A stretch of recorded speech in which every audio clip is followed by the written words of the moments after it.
Hackathon.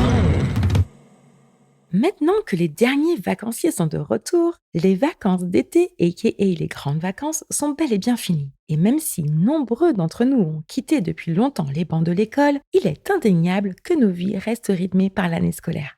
Et ce début d'année académique symbolise toujours le début d'un nouveau cycle. Un énième cycle porteur de nouvelles perspectives et d'aspirations que l'on voudrait mener à bien. Qu'il s'agisse d'un projet pro comme développer sa carrière ou d'une réalisation personnelle comme organiser ce voyage qui nous fait tant envie ou explorer une nouvelle passion, nous avons toujours finalement des petits ou grands objectifs à atteindre. Mais pour cela, bien sûr, il faut un moteur, quelque chose qui nous pousse à agir, à opérer et persévérer pour avancer dans nos projets. Et parfois, et même souvent, ce petit quelque chose nous manque. Et on se retrouve bloqué contemplant un objectif qui nous semble lointain et apparaît comme une montagne quasi insurmontable. Bien sûr, on a déjà tous eu ce sentiment d'avoir envie, voire besoin de faire quelque chose et de ne pas savoir par où commencer, au point de finalement laisser traîner ou juste carrément se décourager, ou encore de passer une journée hyper épuisante et avoir au final l'impression de n'avoir rien accompli de significatif. Et que c'est frustrant de ne pas avoir su ou avoir pu réussir à quelque chose dont on avait envie, n'est-ce pas? Les choses sont parfois comme elles sont, et ce n'est pas plus mal. Mais il faut avouer qu'aujourd'hui, il devient difficile d'échapper à l'injonction de notre société à faire toujours plus longtemps et encore plus rapidement. En d'autres termes, à être encore plus productif. Alors, comment peut-on relever ce défi sans s'épuiser, sans se disperser? Comment rester concentré, motivé, efficace sans connaître la surcharge cognitive? Quelles clés de notre propre cognition peuvent vraiment nous aider à y arriver? Bienvenue dans Eureka, le podcast qui fait vibrer vos neurones et éveille vos synapses. Je suis Dr Eka, neuropsychologue et désormais votre dealeuse de dopamine, prête à booster votre curiosité. Comme à chaque épisode, je vous emmène dans la magie de votre organe du savoir pour répondre aux interrogations que vous aviez ou pas et vous faire penser Eureka, ou plutôt Neureka. Quand on parle de productivité, on pense motivation, rapidité, efficacité, etc. Mais on oublie souvent ce que ça veut vraiment dire être productif. Par définition, être productif, c'est produire quelque chose de concret, utile, mesurable, avec un certain rendement par rapport à l'effort ou au temps investi. En neurosciences cognitives, on pourrait dire que la productivité, c'est la capacité à utiliser ses ressources mentales de manière efficace, c'est-à-dire transformer son attention, son énergie et ses compétences en actions pertinentes et créatrices. Ça n'a donc rien à voir avec faire beaucoup, mais plutôt faire juste ce qu'il faut pour que ça avance vraiment. Aujourd'hui, être productif, c'est devenu un synonyme de performance continue. C'est être constamment occupé, faire multiples choses à la fois, avoir une to-do list infinie et culpabiliser, ou du moins apprendre à se culpabiliser dès qu'on ne fait rien. Mais la productivité, ce n'est pas juste être occupé, voire débordé. C'est savoir convertir son énergie en résultat. Le problème, c'est que notre biologie n'est pas toujours coopérative. On peut avoir très envie d'avancer et pourtant manquer de ressources pour y parvenir, ou du moins ne pas savoir comment les utiliser à bon escient. Résultat, on reste bloqué à la case départ où on ne fait que des petits pas de fourmi. Ce qu'il faut comprendre, c'est que pour engager une action, une tâche, il nous faut un moteur interne, quelque chose qui nous pousse à initier, à faire, mais surtout terminer. Évidemment, vous comprendrez très vite qu'il s'agit de motivation. C'est le switch on, l'interrupteur qui permet de passer d'une intention à une action. Enfin, je parle d'interrupteur, mais en réalité, on devrait plutôt imaginer la motivation comme un variateur de lumière où on règle l'intensité. On est donc en fonction du moment, plus ou moins motivé à. Mais en gros, la motivation, c'est le pourquoi vous allez entreprendre quelque chose. Et cette motivation peut être soit extrinsèque, sous l'impulsion du but d'obtenir quelque chose, exemple travailler pour de l'argent, réviser pour avoir un examen, ou encore faire du sport pour se donner bonne conscience. Ou intrinsèque, c'est-à-dire qui nous pousse à agir pour le plaisir pur et la satisfaction que procure l'activité elle-même sans autre gain. Par exemple, être motivé à créer un podcast par simple amour de partager sa passion pour les neurosciences. Mais la motivation seule ne suffit pas, car elle est volatile et dépendante de l'humeur. Là, je ne vous apprends rien. Il faut donc un pont neuronal qui transforme l'envie en geste, et c'est là qu'intervient la volition. La volition, c'est la capacité cognitive d'initier, puis maintenir et réguler son comportement pour atteindre un objectif, notamment en présence de distractions, de la fatigue, etc. C'est la petite voix qui vous recadre quand vous êtes tenté de dévier votre chemin. La motivation est donc nécessaire pour démarrer, mais la volition est cruciale pour continuer, surtout quand la motivation faiblit, ce qui est inévitable. Mais pour qu'une tâche advienne vraiment, il faudra engager bien d'autres processus cognitifs qui doivent coopérer en réseau pour passer du je veux à j'ai fait. Parmi eux, l'attention, qui jouera un rôle de filtre dynamique, comme le décrivait Broadbent en 58, puis Posner et Peterson en 90, elle choisit quelles informations traiter et pendant combien de temps. Enfin, ça c'est quand elle n'a pas à se battre contre les constantes notifications sur votre téléphone. Et la mémoire de travail, elle, sera là justement en guise de backup de l'attention pour compenser ses failles. Comme un petit calepin sur le côté, elle garde mentalement une trace des étapes par lesquelles on va passer pour nous permettre justement de garder le fil de ce qu'on est en train de faire.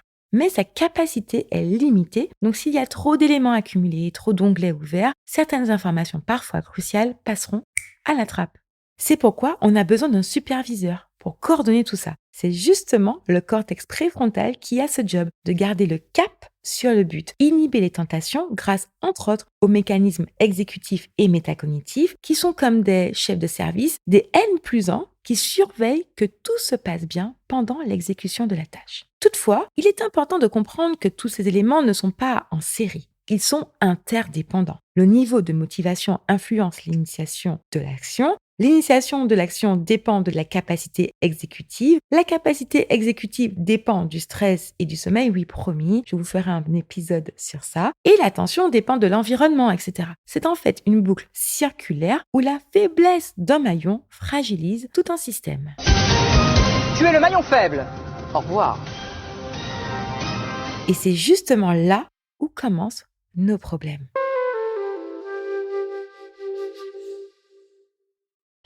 Et si grâce à un simple comprimé, vous pouviez avoir tout ce que vous voulez? Un cachet par jour et mes capacités sont devenues illimitées. Limitless, ce film avec Bradley Cooper et Robert De Niro, sorti en 2011, qui a attisé le fantasme de plus d'un. Être capable d'optimiser ses capacités cérébrales au point de ne connaître aucune limite. Mais, au risque de vous décevoir, même si le mythe selon lequel on utiliserait seulement 10 à 20% de notre cerveau est totalement faux, notre cerveau reste bien un organe biologique limité et plutôt glouton. Chaque tâche cognitive, lire, discuter, décider, etc., mobilise des ressources métaboliques dont le glucose et l'oxygène qui sont précieuses. Le cerveau est de fait biologiquement programmé pour minimiser l'effort et économiser ses ressources au max. C'est le principe d'économie d'énergie dont je vous ai déjà parlé. Autrement dit, s'il peut faire simple, il ne fera pas compliqué. C'est pourquoi, malgré toutes les prouesses qu'il peut réaliser, le cerveau peut aussi manquer d'endurance cognitive et ce n'est pas du tout une question de volonté. Comme vous l'avez compris, il nous faut un certain niveau de motivation car c'est ce qui nous attire vers une action. Néanmoins, la motivation est très dépendante de notre humeur et de notre niveau d'énergie et de stress, mais surtout du rapport entre l'effort demandé et la récompense attendue. Cette estimation se fait dans des régions dopaminergiques clés comme le striatum ventral et le cortex orbitofrontal qui calculent par anticipation la valeur de la récompense attendue. Quand le cerveau estime que la récompense n'en vaut pas la peine, trop d'efforts ou trop peu de gains, le signal de la valeur va faiblir et la motivation chute. C'est d'ailleurs pour ça qu'on peut être ultra motivé pour faire une activité un jour et en avoir totalement la flemme le lendemain. La motivation, c'est un carburant émotionnel fluctuant et comme tout carburant, il s'épuise.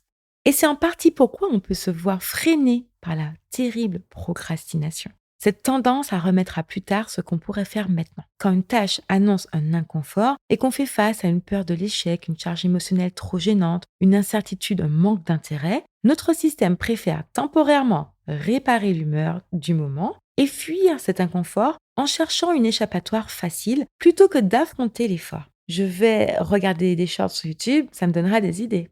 On en a déjà parlé dans l'épisode 5 de Neureka. Procrastiner a pour but de réduire le malaise immédiat et c'est une stratégie d'évitement anxieux et de régulation émotionnelle parfaitement automatisée par le cerveau limbique, siège des émotions, pour nous faire nous sentir mieux sur le moment en dépit d'un coup futur.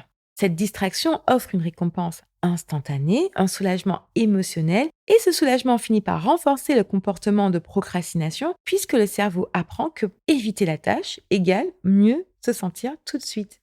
Et à ce moment-là, la motivation, qui reste un processus fragile, ne sera pas assez puissante pour rivaliser avec ce système bien ficelé. Surtout si la vraie récompense, comme obtenir une promotion, nous paraît lointaine ou incertaine. Car plus l'objectif ou le gain semble inaccessible, plus l'aversion émotionnelle sera forte. Et plus le risque de céder à la procrastination sera élevé.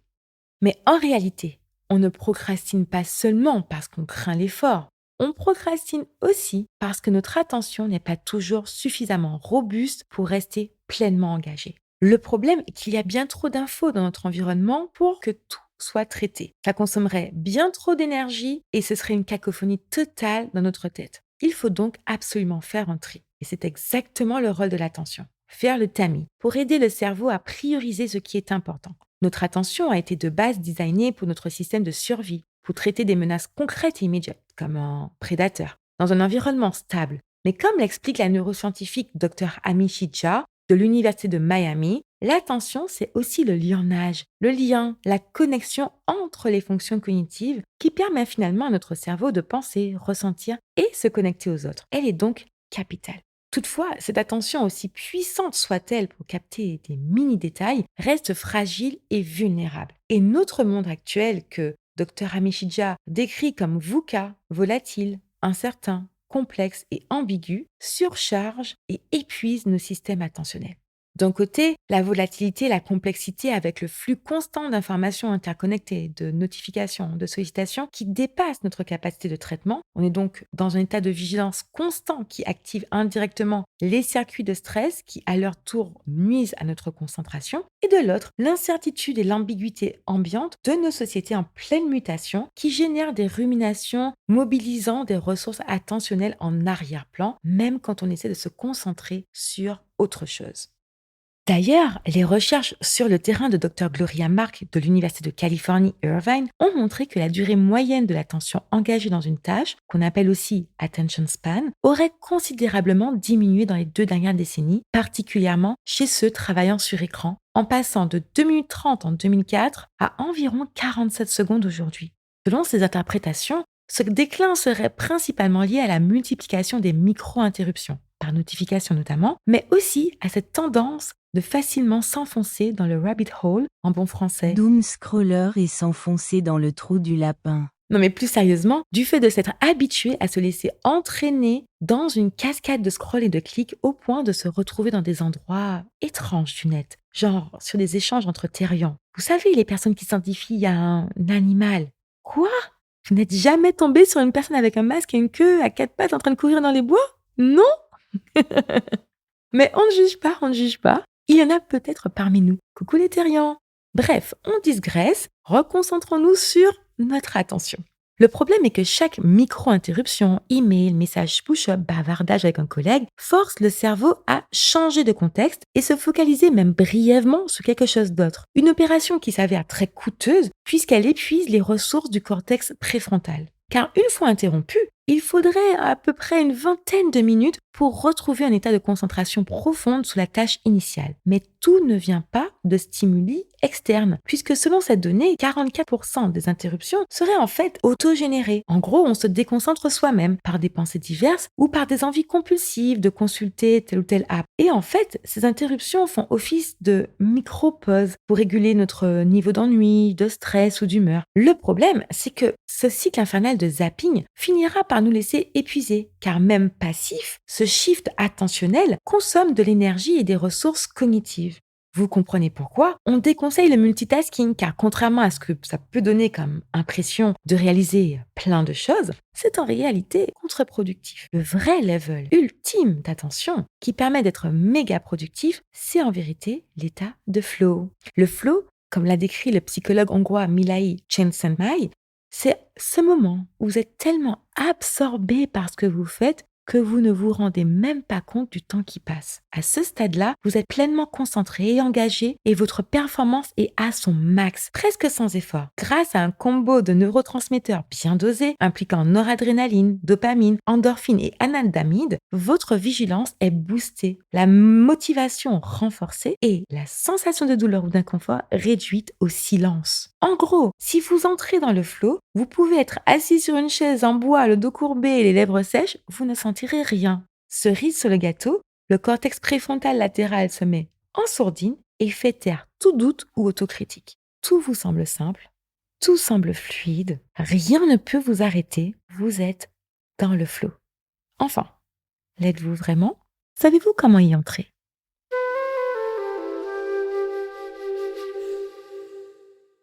Que l'on soit actif en reconversion étudiant, on est constamment amené à jongler avec plusieurs casquettes.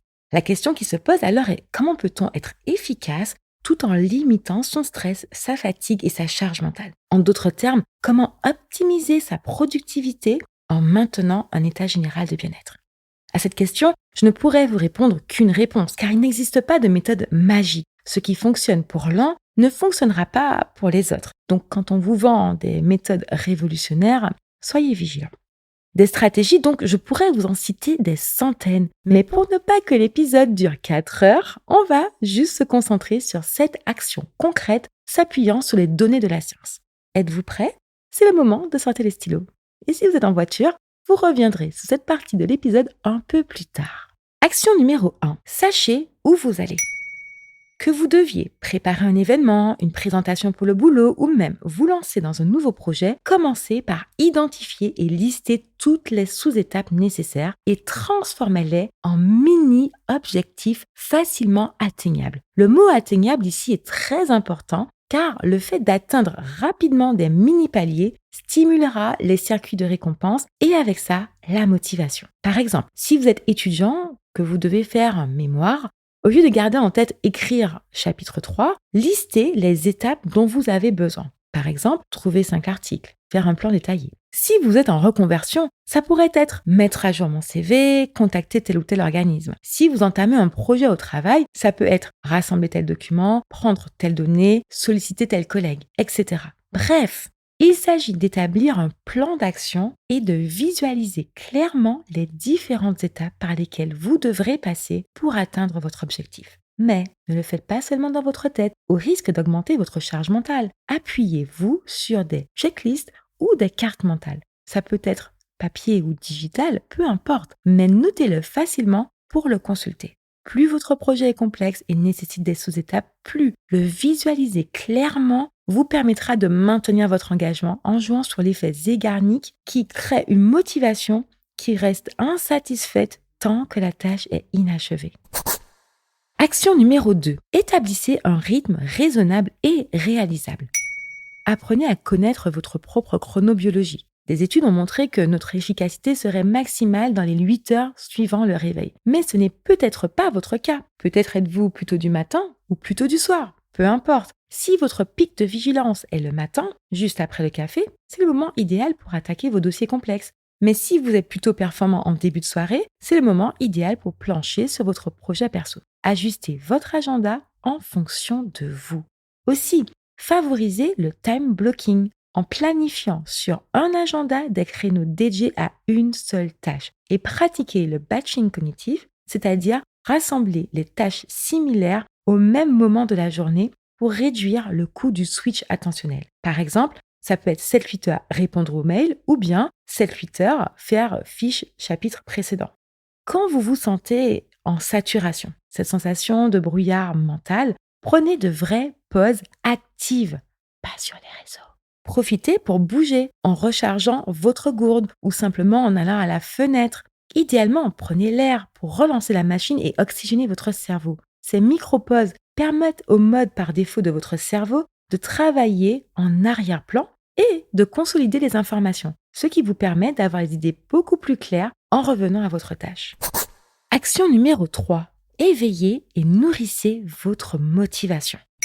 Vous l'avez compris, la motivation est capricieuse. Elle ne reste que s'il y a une récompense à la clé. Titillez donc la boucle dopaminergique d'anticipation en visualisant le résultat final. Cette pratique de visualisation peut paraître un peu loufoque, mais ça marche, car le cerveau ne fait pas de distinction entre une action réelle et une action imaginée. Il activera des réseaux neuronaux similaires dans les deux cas et cela taguera indirectement votre objectif comme important dans votre système attentionnel. Aussi, donnez du sens à l'action que vous entamez. Sachez vous répéter pourquoi vous le faites. Encore plus pour les tâches que vous n'aimez pas. Cherchez une raison personnelle et valable. Je fais cette compte à relou pour profiter de ma soirée avec la sérénité de savoir que mes comptes sont à jour. Plus votre motivation est internalisée et alignée sur vos envies, moins vous avez besoin de puiser dans votre réserve volonté. Et surtout, célébrez les petites victoires. Félicitez-vous quand une de vos mini-étapes est finalisée. Il n'y a rien de mieux pour booster la dopamine qui, à son tour, va booster votre motivation. Action numéro 4. Optimisez votre environnement. Commencez par réduire les distractions. Cela passe par un espace de travail clair où seul ce dont vous avez besoin est présent. Idéalement exposé à la lumière naturelle pour respecter votre cycle circadien qui régule votre sommeil et votre réveil, mais ça c'est l'idéal. Et si vous savez que votre source principale de vos distractions, c'est votre téléphone, mettez-le en mode ne pas déranger. Et pour éviter d'être dans l'angoisse, configurez-le pour ne recevoir que les appels de vos proches. Il y a aussi tout plein d'applis qui bloquent les apps non essentielles, vous choisissez.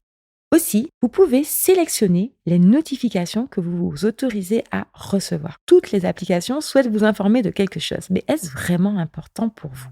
Une de mes astuces personnelles est d'attribuer une sonnerie spécifique par catégorie de notification, pro versus perso, afin d'identifier sans avoir à consulter mon téléphone s'il s'agit de quelque chose de potentiellement urgent. On parle beaucoup des notifications, mais il n'y a pas que ça qui distrait. Le bruit, les collègues qui papotent ou simplement votre esprit qui vagabonde. Pour tout ça, créez-vous une bulle sensorielle adaptée. Ça peut être avec une playlist instrumentale ou de bruit blanc pour masquer les bruits parasites. Sinon, pensez aux bouchons d'oreilles, même si ça peut paraître un peu antisocial. Lorsqu'une pensée parasite survient, notez-la sur un petit bloc-notes de côté et revenez-y plus tard. Sinon mieux, faites-le avant de commencer et videz tout ce que vous avez en tête, quel que soit ce que c'est, sur un bout de papier que vous laisserez de côté. Action numéro 5. Lutter contre la procrastination. Démarrer est souvent le point de blocage. Alors commencez short and slow par un « Allez, je fais ça pendant 5 minutes » et mettez un chrono pour tenir au moins 5 minutes. Mais vous verrez, une fois lancé, l'effet zerganique vous tiendra impliqué certainement plus longtemps. Sinon, lancez un compte à rebours. 1, 2, 3, go. Oui, ça fonctionne parce que votre cerveau a déjà été conditionné pour démarrer après avoir entendu cette séquence. Ou encore, faites une micro-action tout de suite. Vous devez ranger? Prenez 3 objets sous votre main et mettez-les à leur place et voilà comment vous avez engagé le process. Action numéro 6, engagez votre attention pour de vrai. Un des grands mythes de l'attention est qu'on peut maintenir une concentration soutenue sur une longue période. Cela est faux. Les études convergent vers l'idée que la durée optimale d'attention dépend en fait du type de travail effectué. Bien que ce soit dépendant de chacun, les données donnent quelques repères pratiques. Pour la création, on serait entre 60 et 90 minutes. Le raisonnement analytique, 45 à 60 minutes. Et pour le travail à l'écran ou fragmenté, on serait aux alentours de 25 à 40 minutes. Surfez donc sur ces cycles pour organiser vos tâches et n'hésitez pas à vous tourner vers une autre tâche lorsque vous sentez votre attention faiblir. Action numéro 7. Réduisez votre charge mentale avec des outils externes. Oui, externalisez tout ce qui peut l'être. Les agendas, les post-it, les bloc-notes n'ont pas été inventés pour rien. Utilisez-les donc pour soulager votre mémoire de travail. Enfin, écoutez-vous et votre cerveau et sachez être alerte face aux signes de fatigue ou de changement d'humeur. Car sans un cerveau au meilleur de sa forme, aucune des techniques de productivité ne tient. Aujourd'hui, être productif s'est transformé en culte de l'occupation, avec l'idée qu'il faut arriver à savoir faire plus, toujours plus vite. Un grand sage m'a dit un jour, on est défini par ses actions, pas par ses aspirations. Oui. Et pour passer de l'intention à l'action, justement, il faut comprendre les règles du jeu. Notre cerveau n'a pas été conçu pour le multitâche permanent, les notifications incessantes et la pression de performance constante. Et c'est justement Le mélange d'attention fragmentée, de mécanismes d'évitement émotionnel et de limites énergétiques qui expliquent pourquoi même les plus motivés peuvent parfois ramer. Penser que le manque de productivité est lié à un manque de volonté, c'est ne pas comprendre tous les mécanismes cognitifs et psychologiques sous-jacents. C'est oublier que la vraie productivité, c'est faire mieux en utilisant nos ressources cognitives avec intelligence. Les stratégies qu'on a explorées ensemble ne sont pas des solutions magiques, mais des moyens de composer avec notre fonctionnement cérébral plutôt que de le contraindre. Toutefois, n'oubliez surtout pas que la productivité durable ne se gagne pas en sacrifiant le sommeil, la nutrition, les relations ou le bien-être. Car un cerveau véritablement productif est avant tout un cerveau en équilibre.